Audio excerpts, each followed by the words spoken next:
Welcome to the show. So this week we have my 2008 Team Associated B44 to talk about.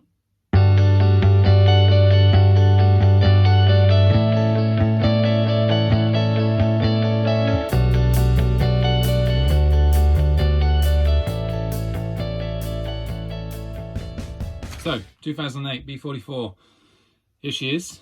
It's fresh from its last race of the National Series, so it won a national title. Pretty cool car.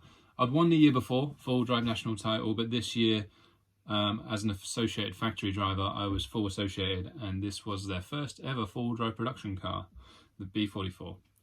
So we went into the year. Actually, it was a bit of a funny one that year.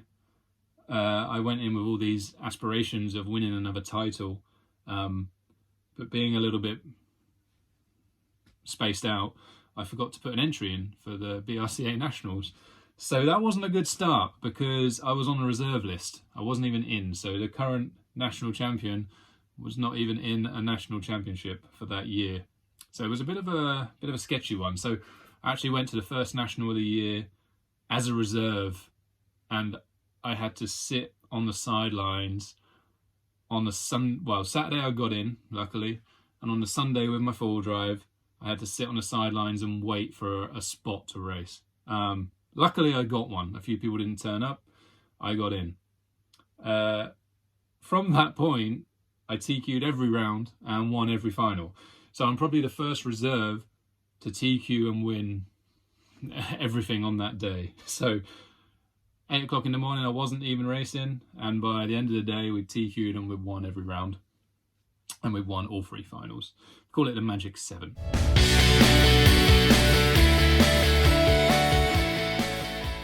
I can't remember exactly what happened through the year, but at the end of the year, we came out on top as national champions, and I thought I'd just show you my car, which I did it with. I think I was reserved for a few of the other rounds, so you could also say that I'm probably the first ever reserve national champion. Yes, but here she is. I'm going to take the body off. I try and keep my cars as they come off the track. With this one, it's not quite, because I'll show you why. There's the body shell. You can see my old sponsors at the time, which was Associated, factory Team Associated driver at this point, luckily. Novak, remember them guys. MK Racing was a friend of mine's hobby shop, so I was supporting them. J Concepts, it was the very early years of J Concepts, still really, and so I was supporting them as much as I could with Jason. And then we have some BC1 Graphics, which is now called Stick It One, so they're still around and going really strong. The owner of Stick It One's called Brian Carzay, and BC1 was the original. CML Racing on there, obviously the distributor for Team Associated. And then on the front here, we got a few cool stickers. We got a Racer Magazine one, obviously still going strong. We have a Jab sticker. They actually did stickers in the end, so I was, contrasting with BC1 there. But here we go. J Concepts Skull, they were always cool back in the day. J Concepts Bash sticker on the front there. And then this sticker was actually a friend's marketing company, which is quite ironic because the first race of the year I did the Magic 7, and it's a jigsaw piece with a 7 in. Obviously a little bit of fate there. Also, you could say this is back in a day where it was still really cool to have a painted wing. So, yep, she got a painted wing on there. And also, as you can see by the car, I mean, the first thing that pops to my mind is how small everything is. So we have our little Diddy shocks, remember them guys? And even like the arms there, super thin. Look like they're going to break at any minute, but we didn't break them too often. Even the ball cups and stuff, like really small items. Look at the insides. Brushless. Still pretty early days of brushless. I mean, we didn't really tune much back then. Now we tune a lot with the speed controller and stuff. At this time, I just put it in and ran it. Like we didn't change anything. There was no like timing on the brushless motor. You put it in, you picked a wind. This is, I don't even know what it is. Doesn't say. I'm guessing it's like a 5.5, something like that. But yeah, we just put it in, soldered it on, and ran it. As you can see, it's like even the wires back then, you just like push them in. Not the prettiest looking thing. I guess I still hadn't got the memo on making all my wiring neat and tidy and making all black wires and stuff. It still really wasn't the thing. I mean, even this positive wire's got a join in, top quality stuff. I wasn't professional at this time, just so you know. But yeah, there it is. Still rocking a Sanwa servo in there. Look at these big diodes. They used to have like one big one instead of like the packs of 5 or 4 or whatever you have now. See, this one's not complete because I did take the receiver out. I was obviously being a tight ass and didn't want to buy another receiver. Probably couldn't afford it or whatever at the time. So it came out, went in another car.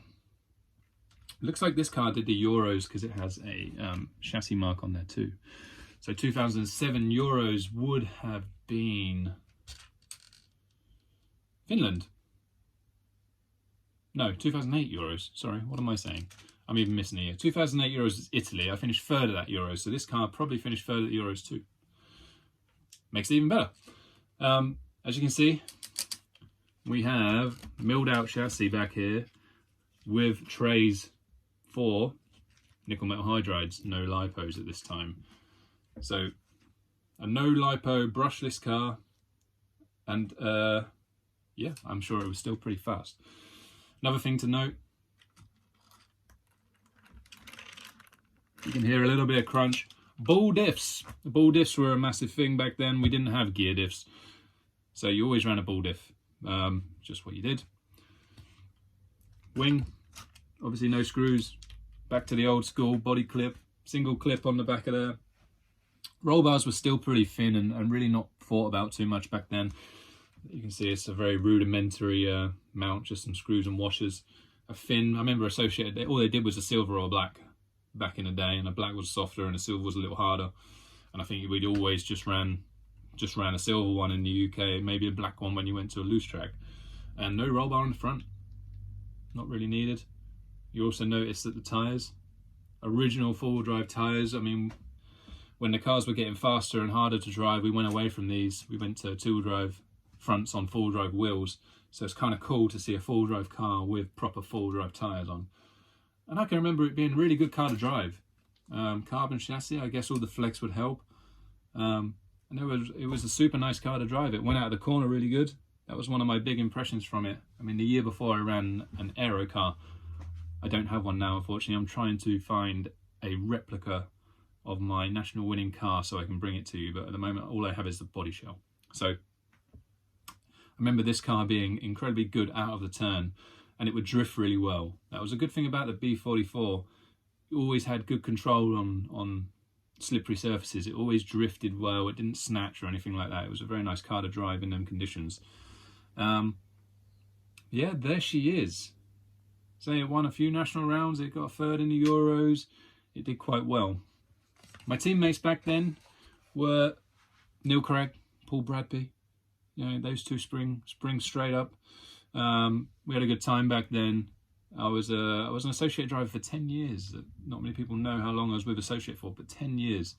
And those guys were there all the time as well. So we obviously built a pretty good, you know, friendship and relationship up through those years. And we had some great battles. I remember with the B44 on grass at Oswestry, we had an awesome battle, like freeway fight. I think I came out on top. But it was like me from Neil and then Bradders. 4 minutes to go. 3 Associated buggies, 1, 2, 3 over the big tabletop they go. March, Craig, Bradby. And these guys have about a 2-second lead over the chasing Danny McGee. Craig has to look up the inside. Neil slams, or Lee slams the door. Oh, Lee clutched. Sorry, Neil hits Bradby because it's doing up. It's all right. 3 minutes 30 to go. That led Danny McGee right up on the back of Bradby though. Yeah, there she is. I mean, it's in terms of option parts we put on the cars back then, again, it wasn't a massive amount. We were rocking some nice blue anodized bits, some titanium turnbuckles, just chucking some alley parts on there to bling it out, make it a little bit stronger. Remember thumb screws when they were a massive thing. Now we don't see so many thumb screws anymore. On some cars they still have them, but I remember like ordering from thumb screws and thinking it was like the newest greatest part ever when it came out on a B4, because it was body clips and then it went to thumb screws, and it was mind blowing about these little things you could screw in the car. It's always the little things. I'm sure we still have it now with different things that in 10 years we're going to think that's not really a big deal, and how didn't we think about it earlier? But there we go. I remember the shocks on this car, they will still have 2-hole pistons in, but they're a lot smaller bore than what we have today. I can't remember what they are, 10 mil I think. And then the shock shafts and stuff, they all had E-clips on rather than the screws that we have now. But yeah, good car, good memories. It's the J Concept body. Pretty sure it was a J Concept body. It did me really good.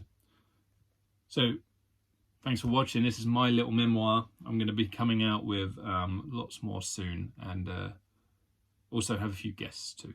So keep in touch, subscribe, keep an eye out for a new video, and thanks for watching. I'm Lee Martin. This is my 2008 BRCA National Full Drive Championship winning Associated B44. Thanks for watching.